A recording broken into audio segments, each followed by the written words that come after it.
200 kilo വലിപ്പമുള്ള കപ്പ വിളവെടുത്തു. മണ്ണിന്റെ മണമുള്ള ഈ കർഷകന് എത്ര ലൈക്ക്?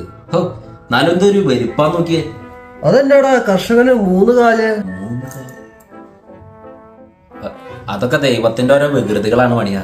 ഓ എടാ, ഇന്നലെ ഞാനേ ഇതിൽ തോണ്ടിക്കൊണ്ടിരിക്കുമ്പോ ഒരു 4 വയസ്സായ കൊച്ച് മണ്ണുകൊണ്ട് ആനേനെ ഉണ്ടാക്കണം. നമ്മളൊക്കെ ആ പ്രായത്തിൽ എന്നാ ചെയ്തേക്കുന്നത്? മണ്ണ് വാരി തിന്നേക്കുന്നു അല്ലേ? അപ്പൊ തന്നെ ഒരു 10 പൂച്ചണ്ട് കൊടുത്തു ഞാൻ. നമ്മളിങ്ങനെ ഫ്രീ ആയിട്ട് കൊടുത്ത പൂച്ചണ്ടൊക്കെ ഇപ്പൊ ഉണ്ടായിരുന്നെങ്കിൽ ഒരു 10 ഏക്കർ പൂന്തോട്ടെങ്കിലും ഉണ്ടാക്കായിരുന്നു അല്ലേ മണിയാ? അച്ചാച്ചാ, ഓ അച്ചാച്ചന് ഈ ഫേസ്ബുക്കിൽ കാണിക്കുന്ന ഫ്ലേട്ടിംഗ് ഒന്നും ആരും അറിയില്ല എന്ന് വിചാരിച്ചോ? എടാ, നീ ഫേസ്ബുക്കിൽ അതും കാണിക്കാൻ തുടങ്ങിയ? ഓടാ, അതല്ല, നിങ്ങൾ ഫേസ്ബുക്കിൽ ഒരു പെണ്ണിന്റെ പോസ്റ്റിന് തടി കുറയാൻ വേണ്ടിയിട്ടുള്ള ഒരു പോസ്റ്റിലേക്ക് കമന്റ് ഇട്ടായിരുന്നോ? ഓ ലക്ഷ്മി, എടാ മറ്റേ നമ്മൾ 1000 പൂച്ചണ്ട് കൊടുത്ത കുട്ടിയെ, നല്ല കുട്ടിയാ.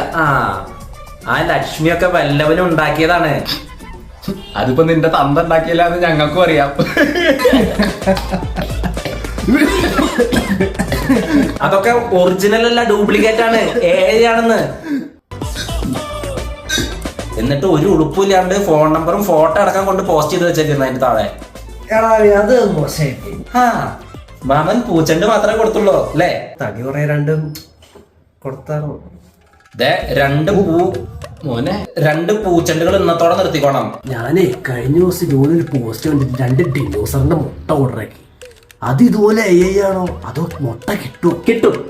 കുറച്ച് നാള് ഡിനോസറിന്റെ മുട്ടയെ നോക്കിയിരിക്കും. പറയടാ, അസൈൻമെന്റ് മാർക്ക് തന്നില്ലാന്നോ? പ്രിൻസിപ്പാളിനെ ചുമരിലേറ്റേ അനീഷിനെ വിളിച്ചിട്ട് സ്കൂളിന് തീയിട്. ഞാൻ പിച്ചാത്തിയിട്ട് വരാം.